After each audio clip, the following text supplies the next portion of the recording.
Gentlemen, and welcome back into another edition of Keytime Sports. Please like, comment, share, subscribe to Keytime Sports right here on YouTube, Key City Sports on Instagram, and the Key on millions.co. Here is my profile. Here's my profile and my here's my profile and my media feed for the platform millions.co. And now it is week 11 of the 2025 NFL season. Tonight, we kick off week 11 with the New York Jets and the New England Patriots, and there is some storylines for this game. It really shouldn't even be that many storylines, but you know how the NFL likes to do on these Thursday night football games. So, before I get into the game, this game on paper seems like it's supposed to be a blowout. It does. It seems like it's supposed to be a blowout, but you know what I always say when it comes to division opponents, everything is on the table. Throw all the records, throw all the point spreads, the odds out the window. Now, let's get to the storylines for this game. Previews of this game. Patriots look to extend win streak, stay unbeaten in AFC East in matchup with the Jets. Foxborough, Massachusetts. Patriots coach Mike Vrabel made sure his team took time to celebrate the narrow victory over Tampa Bay on Sunday. He also made it clear before he muted that normal with only 3 days to recover before hosting AFC East rival New York Jets 2-7 on Thursday night. This is all hands on deck week, Vrabel said. By Tuesday, it was evident that the message had been received by the New England Patriots when Vrabel offered to take 25 minutes off of a team meeting to allow his players more time to recoup. He also set practice for inside the team's temperature controlled bubble on a day where the thermometer only rose around 40 degrees. Their response? No thanks. Quarterback Drake May said the reasoning from their standpoint was simple: not to take shortcuts. May said trying not to let little things go, and now that these things will matter, and we have mattered for all of us in the past, and we will show up again.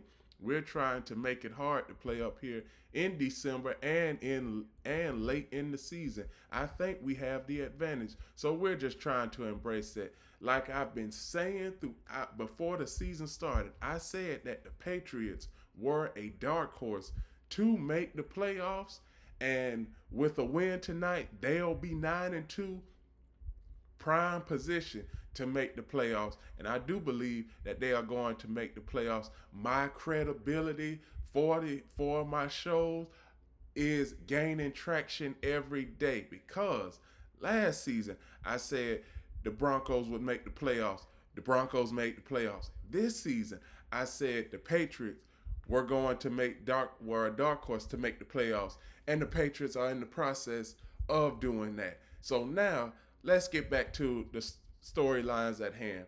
A win on Thursday would be the Patriots' eighth straight, extending their longest win streak since 2021 when they last qualified for the playoffs. They would also move up. They would also move to 3-0 in the AFC East, maintaining their lead over defending division champion Buffalo, 6-3, 2-2 in AFC South competition.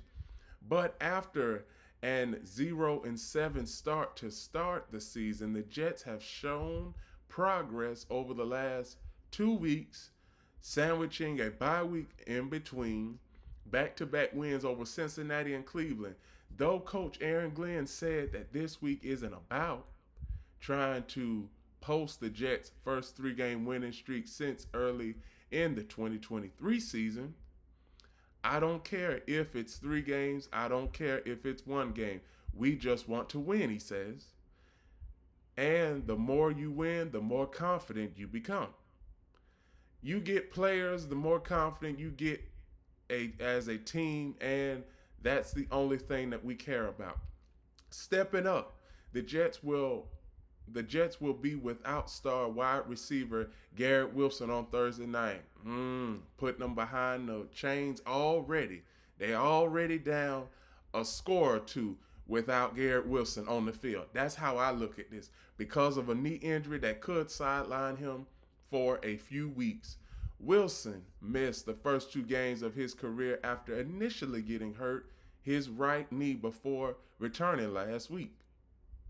Now, New York will need someone else or a few other players to make up the loss for an already struggling offense.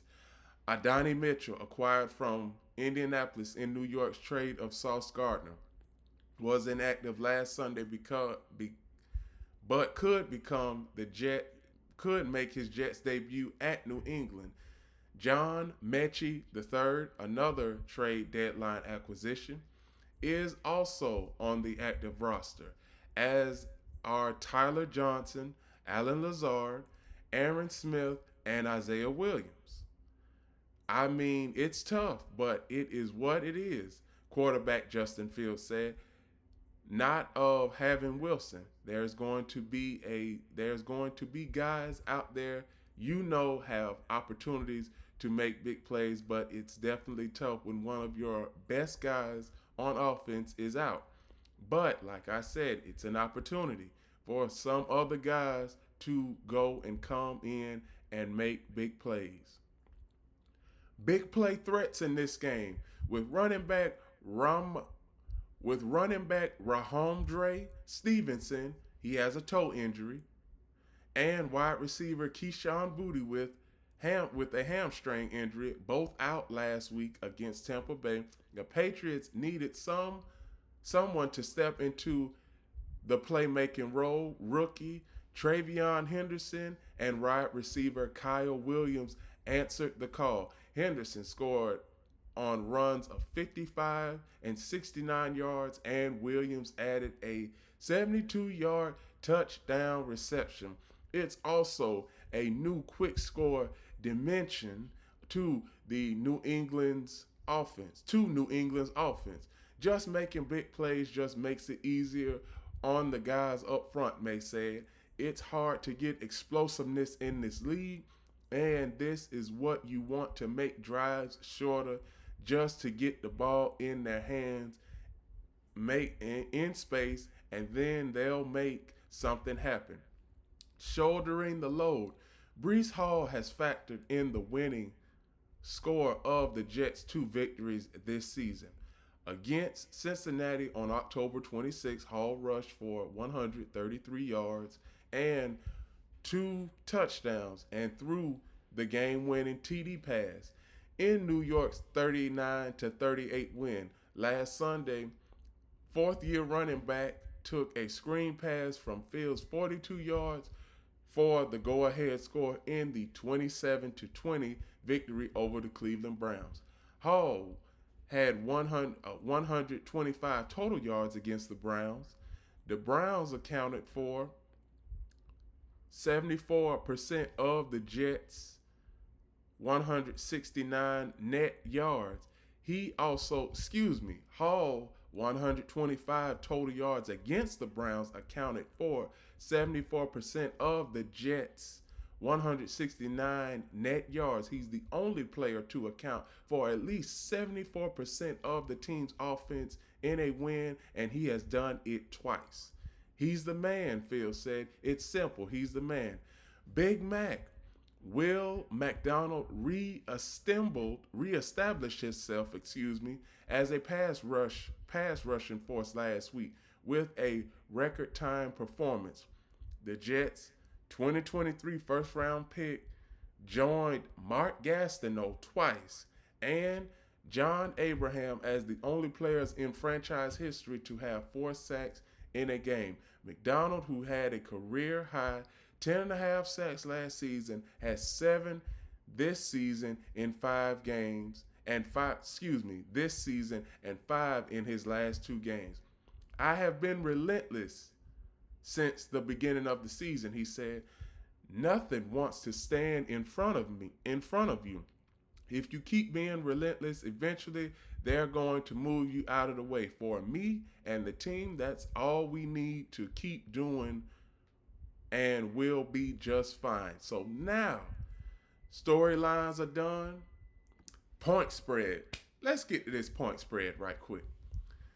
I know that this is supposed to be a blowout, but 10.5 points, that's pretty steep.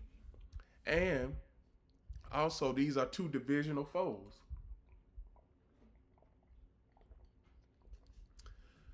And I had to get some water right there because I'm thinking to myself, I'm like, this is a division game, and we all know throughout the season these division games have been close, but we don't know what kind of defense we are going to get when it comes to, well, excuse me, offense we are going to get when it comes to the New York Jets. Are we going to see what we saw for the last couple of weeks in Cincinnati and playing against Cleveland? Or are we going to see a shell of the New York Jets offense like the way they played versus the Broncos? Now, that was a bad game against the Broncos. But this game, I'm not going to say it's going to be a blowout, but the Patriots are going to win this game.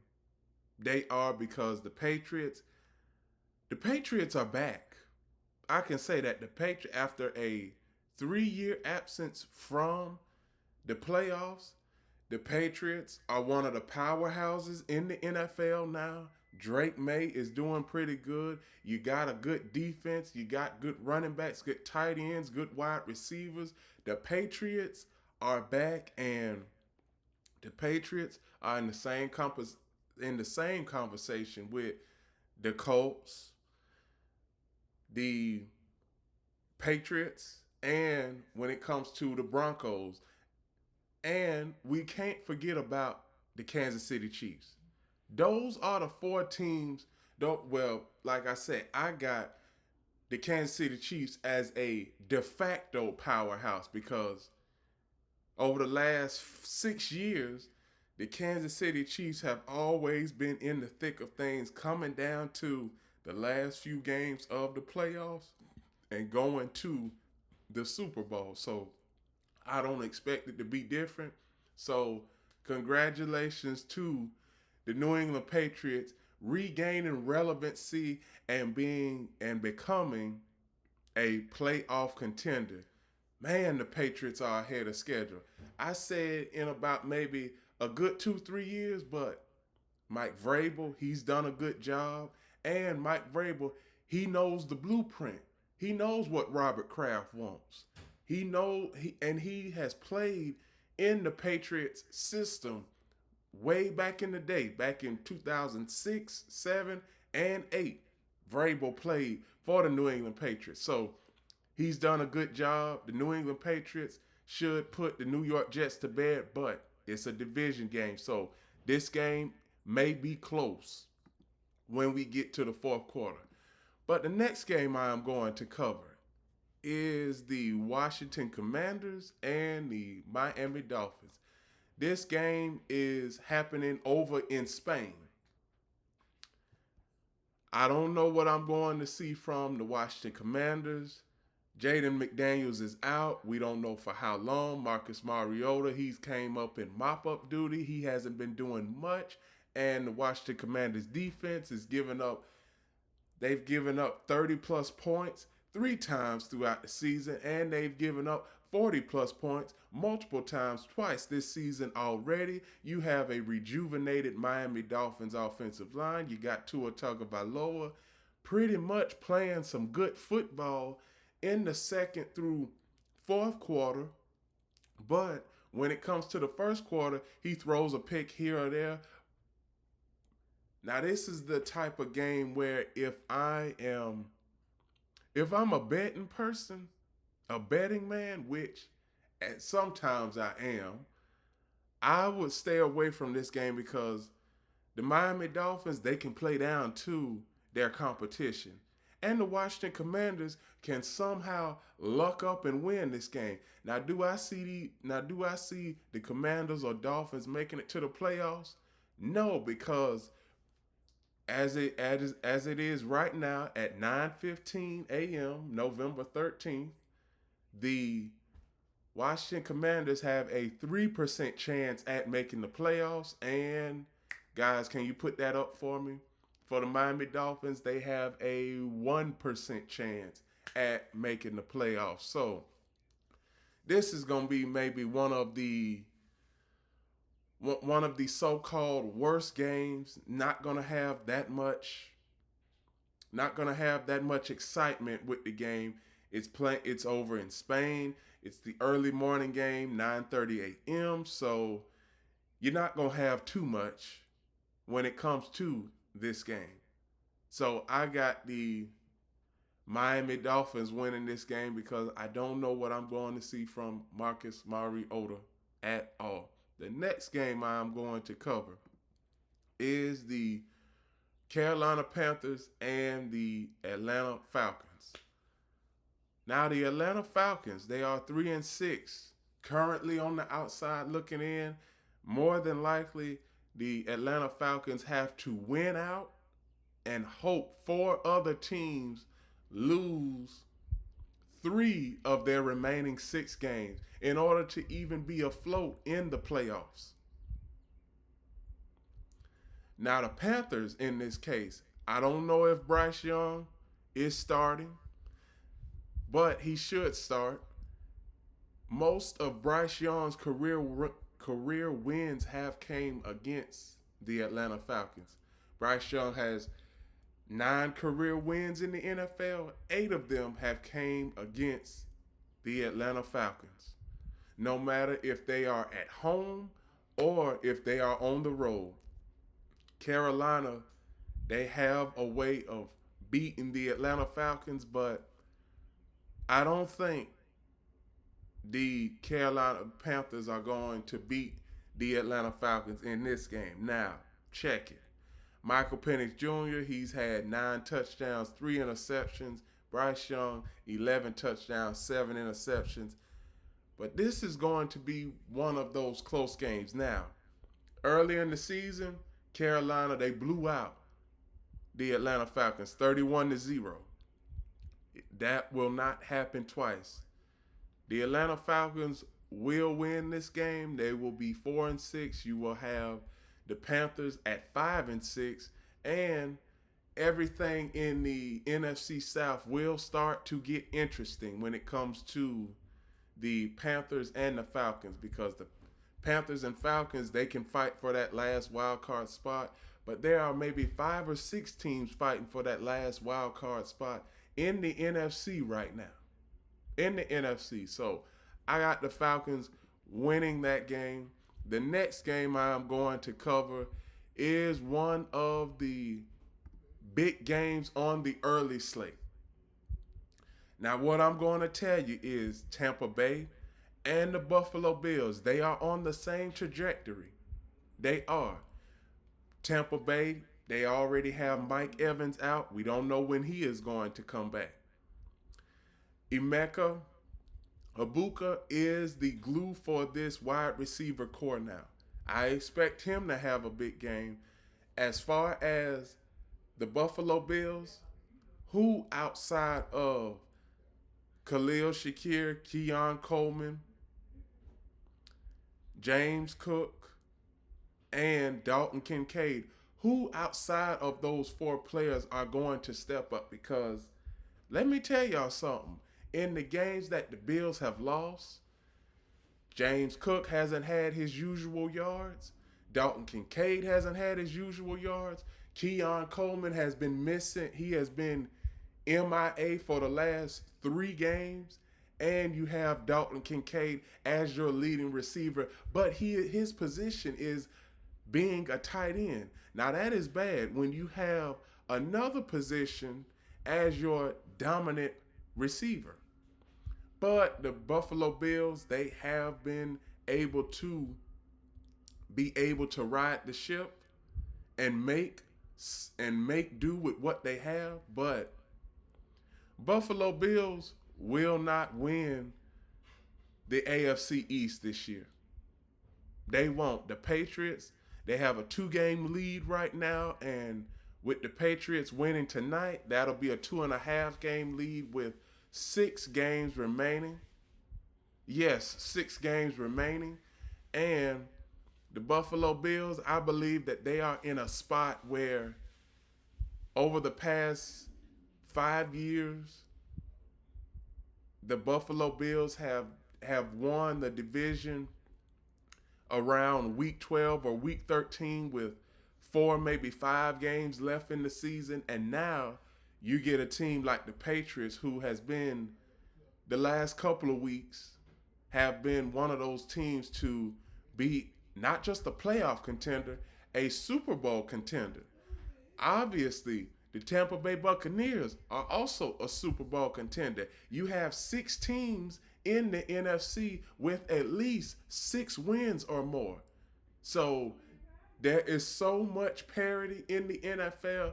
We don't know if we are going to see a repeat champion, but the defending champion Philadelphia Eagles have the best record, or one of the best records in football at 7-2. Do I see the Buffalo Bills being able to somehow make it to the NFC champion? Excuse me, not the NFC championship game, but the AFC championship game? I don't think so, because they are going to have to diversify their offensive playbook. They are going to have to get more players and more players involved, because when they start neutralizing James Cook, Keon Coleman, Dalton Knecht, Josh Allen, when they start neutralizing those guys, you are going to have backup running backs, backup wide receivers, backup tight ends come into the fold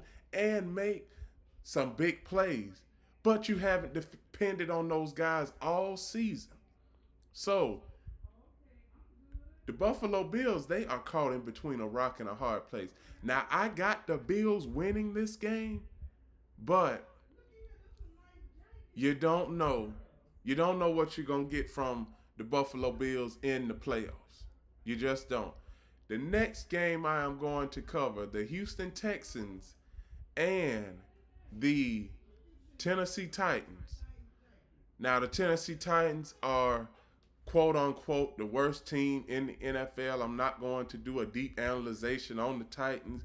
The Houston Texans, one thing that they need to do is get this win. You're back to 5-5, and with a loss in the division from the Jaguars, both of these teams, the Texans and the Jaguars, will be 5-5. So the Tennessee Titans have C.J. Stroud. I don't know. I believe reportedly C.J. Stroud is a game time decision.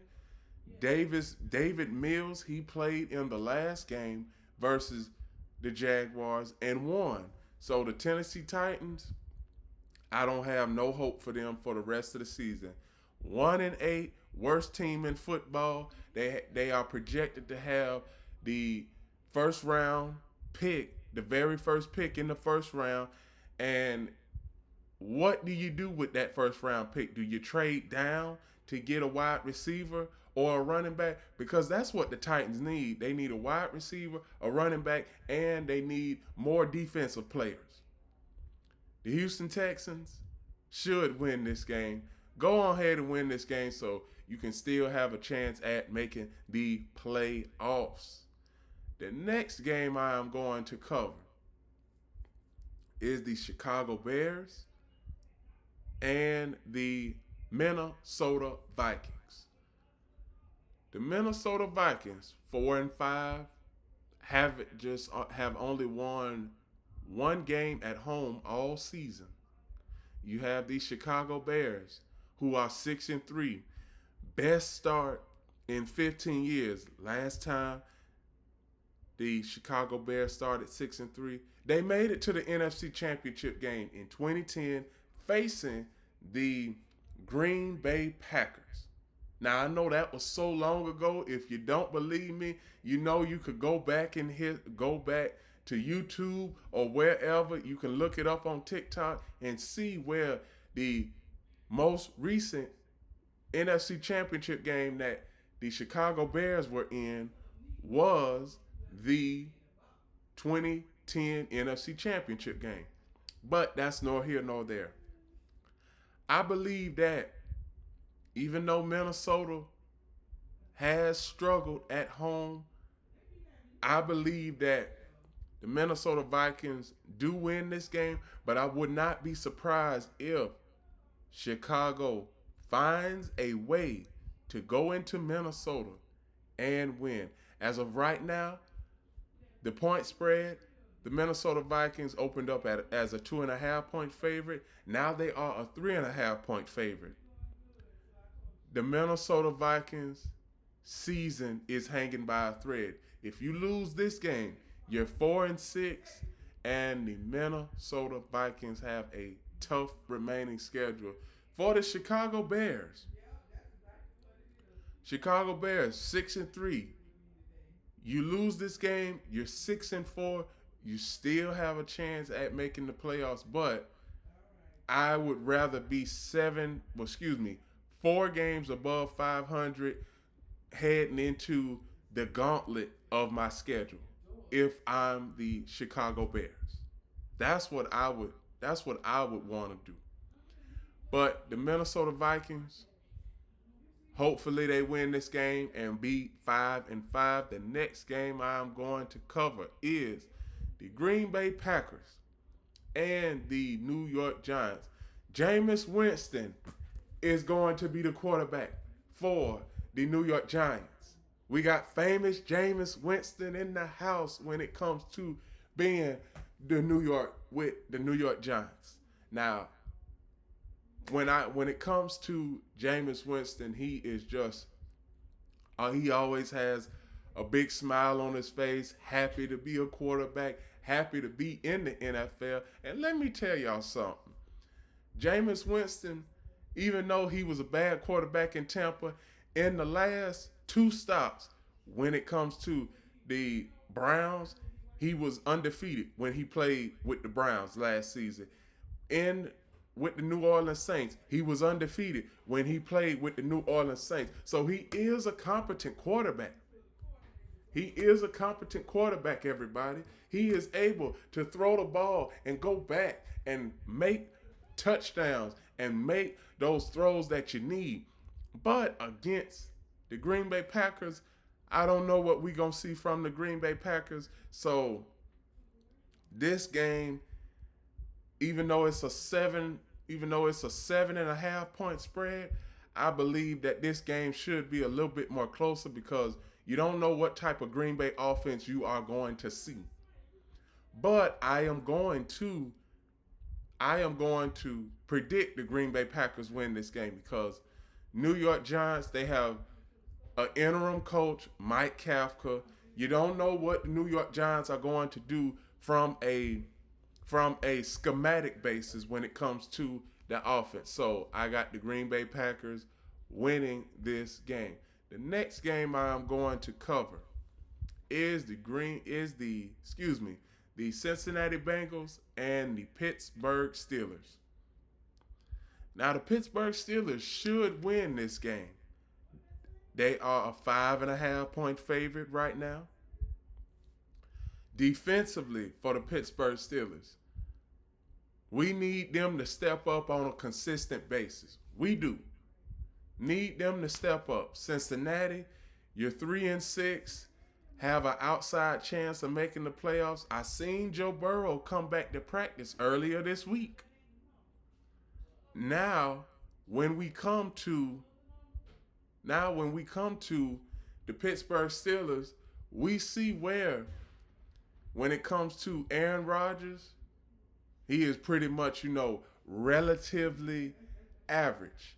Joe Flacco, pretty much relatively average. Everybody is calling this the Unk Bowl. And it really is the Unk Bowl because you have both quarterbacks over 40.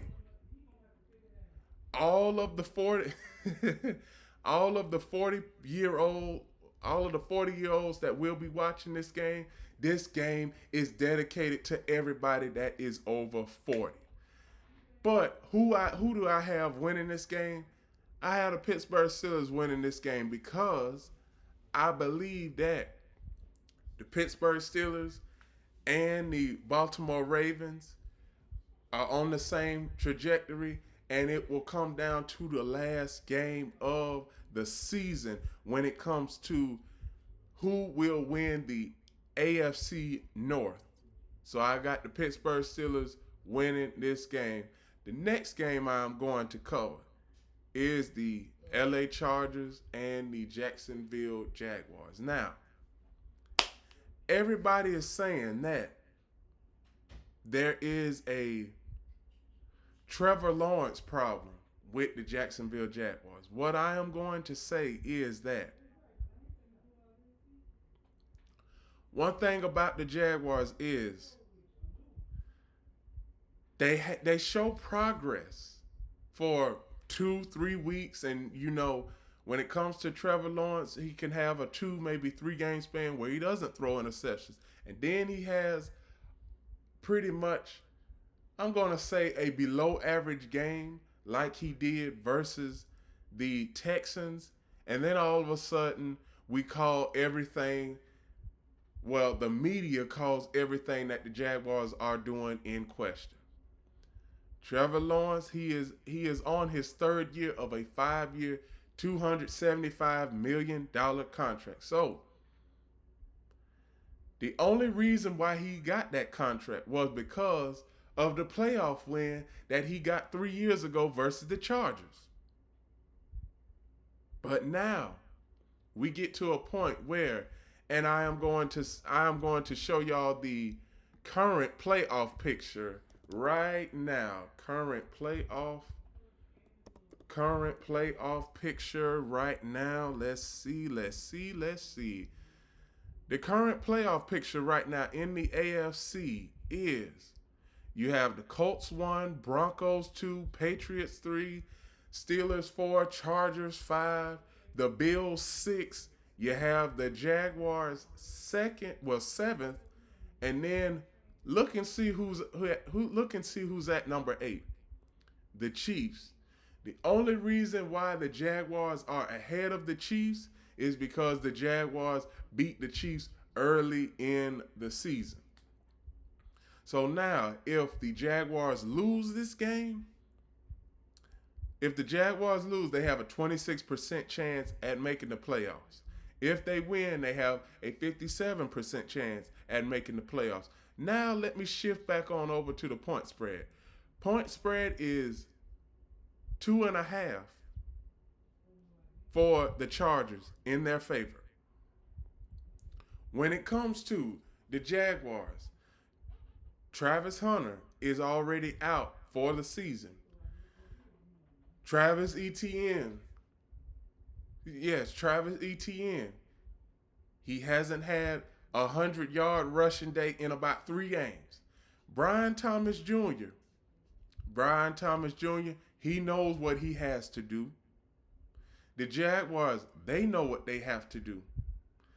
And also, when it comes to drop passes, the Jaguars lead the NFL when it comes to most drop passes. That's one of the reasons why they have been losing. When it comes to the Jaguars, Liam Cohen knows that he has to do something, and do something fast. Jaguars in this case, they are underdogs at home. They were underdogs versus the Chiefs, and they ended up winning. I wonder, are they going to be able to win this game?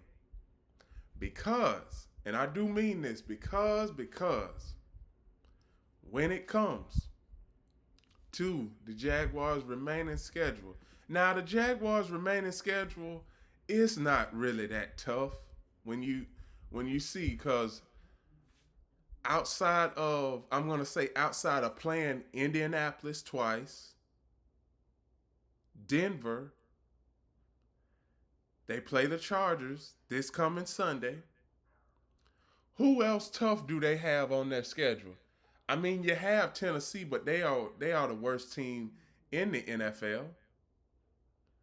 Then you have the New York Jets, who is also one of the worst teams in the NFL. So Jaguars should be able to have a winning record when it comes to their remaining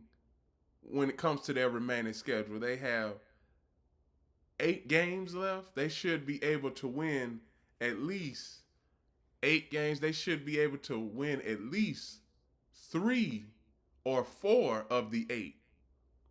Because when it comes to playoff scenarios, and I just showed y'all the playoff scenarios, if the season were to end today, the Jaguars would be facing the the Broncos in the first round of the playoffs. And they would be going to Denver.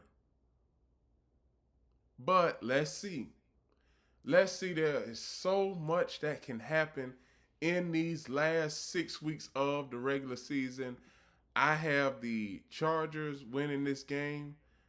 The Jaguars, they will drop to 5-5, but the Jaguars will have a late season stretch. Now, this is a big game right here. The Seattle Seahawks and the Los Angeles Rams. Let me look at the playoff scenarios. Seattle Seahawks, Los Angeles Rams. They are both in the playoff picture right now. Seahawks number 2, Rams number 5. Whoever loses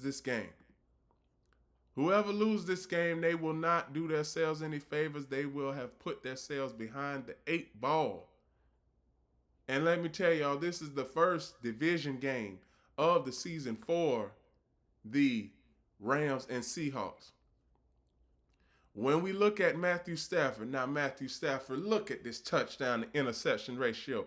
25 touchdowns to only 2 interceptions. One of the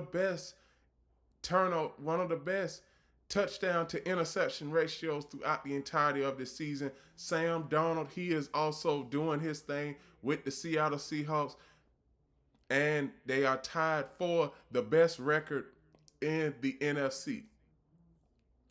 I believe that the Los Angeles Rams will win this game, even though that the Seahawks haven't lost a game on the road at all this season.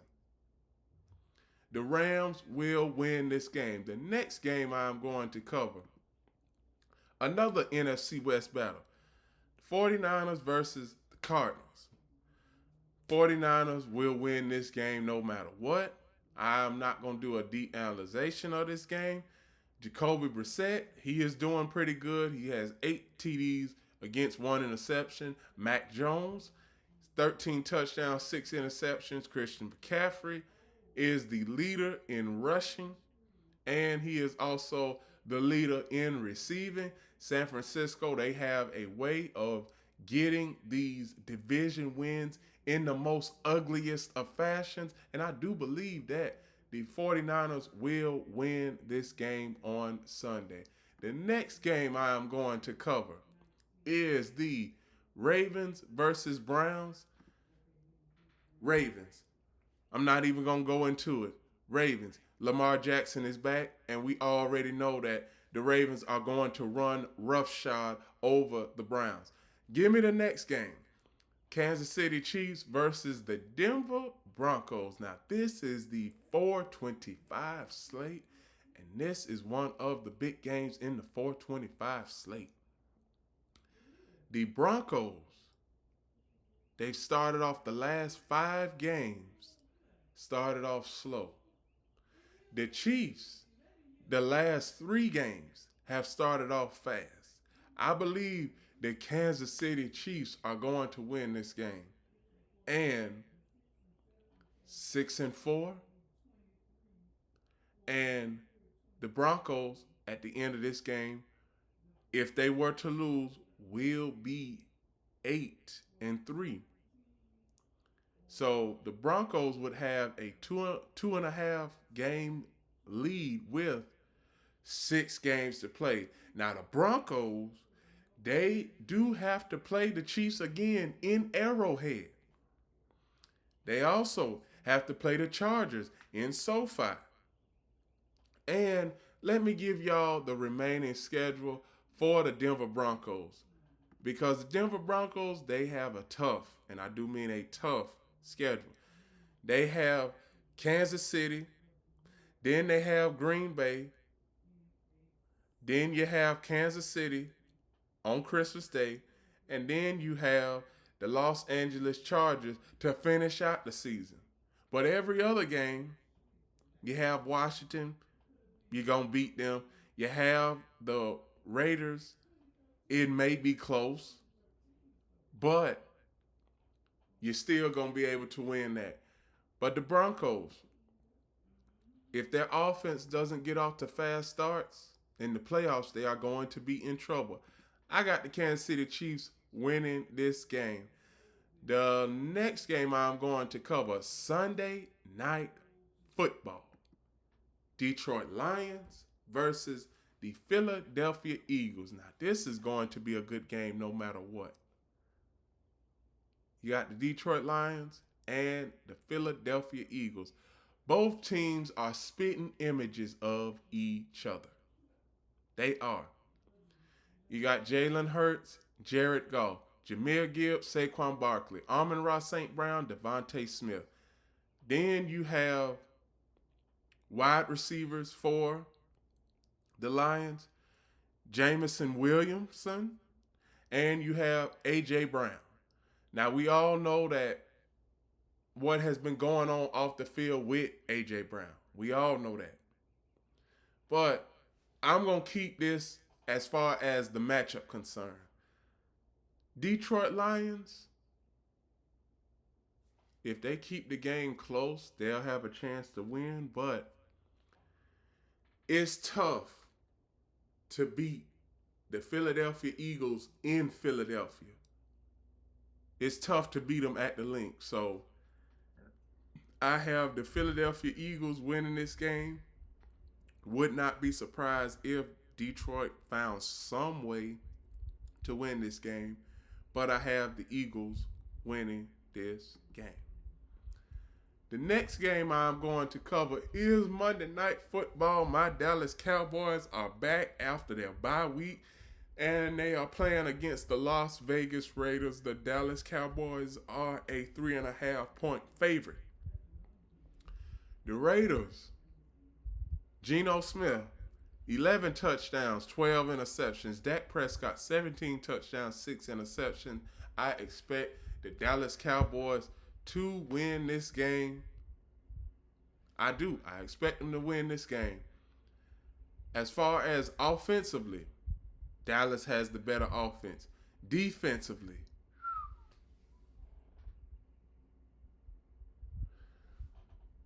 I don't know as far as defensively who is better in this game. Because the Raiders, they've allowed 30 points on 5 separate occasions. The Dallas Cowboys defense has allowed 30 points on 4 occasions, have allowed 40 points on 2 occasions. So may the better offense win in this game. I got the Dallas Cowboys winning this game, and we have 2 teams that are on a bye week this week. We have the Indianapolis Colts and the New Orleans Saints. I'm going to give y'all the current playoff picture for both the AFC and NFC as it were right now. If the season ended, the Colts and the Eagles would be the best teams in their respective conferences. You have the Broncos and Seahawks at 2, Patriots, Lions at 3, Steelers, Buccaneers at 4, Chargers, Rams 5, Bills, Bears 6 in the AFC and NFC, 7, Jaguars and Packers 7th in the AFC and the NFC. And you also have teams that are on the bubble, on the playoff bubble.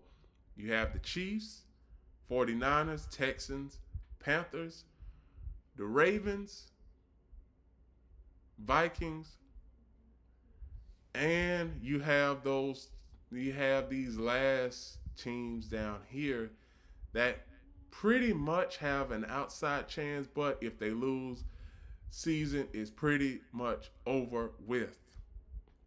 And with that, those are my predictions for week 11 of the 2025 NFL season. Please like, comment, share to Keytime Sports right here on YouTube. Look, Keytime Sports right here on YouTube. Key City Sports on Instagram.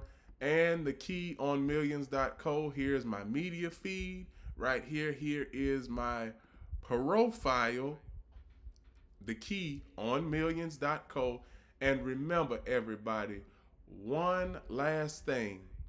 The key is always on time.